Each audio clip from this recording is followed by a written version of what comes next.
Like it is our superpower to do this work, to see ourselves as both good and bad. Like it can be the difference maker in your life. I truly believe like this is the most important work.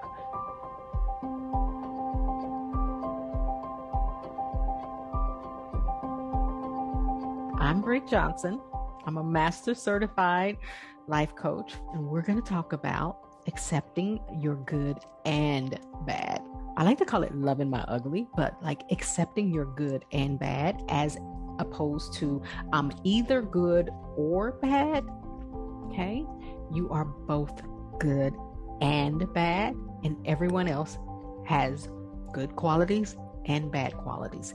It's the 50-50 of life, but it's the 50-50 of life within you. And accepting that is priceless. We are conditioned, right, to like edit ourselves so that we belong, right? Normal.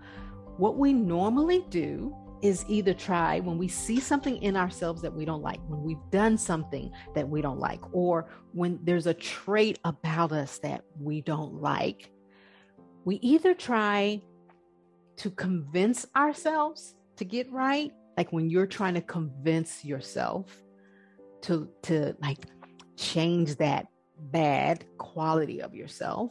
What does that look like? What are the things that you tell yourself? Okay. Or if that doesn't work, what we do is just cut ourselves from it. Like we do this with people too. And we do this within ourselves. Like if there's someone who like isn't fitting in, we try to convince them, look, you need to do this. This is how it is. Like all those manuals that we have, this is what happens. This is how we're supposed to act. And if we don't see that, then we cut them off, right?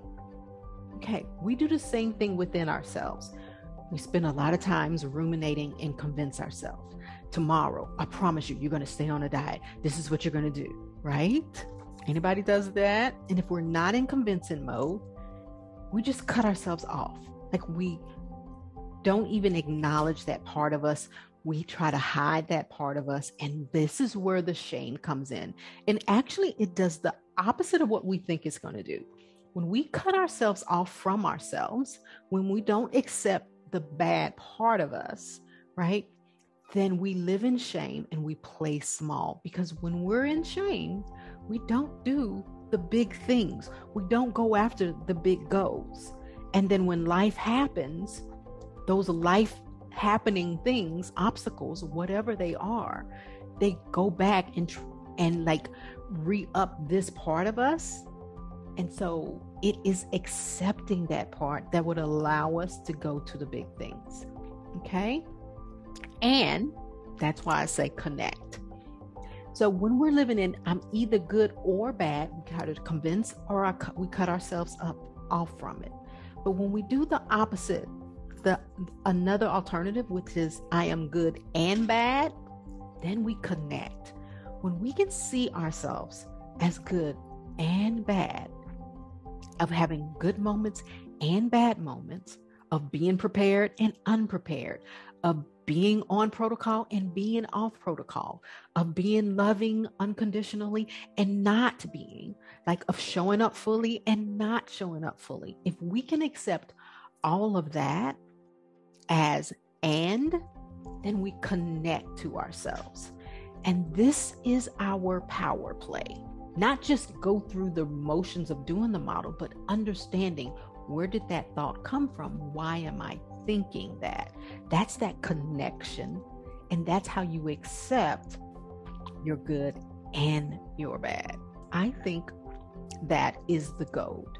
It's when you listen to yourself as a form of connection, as opposed to trying to convince yourself.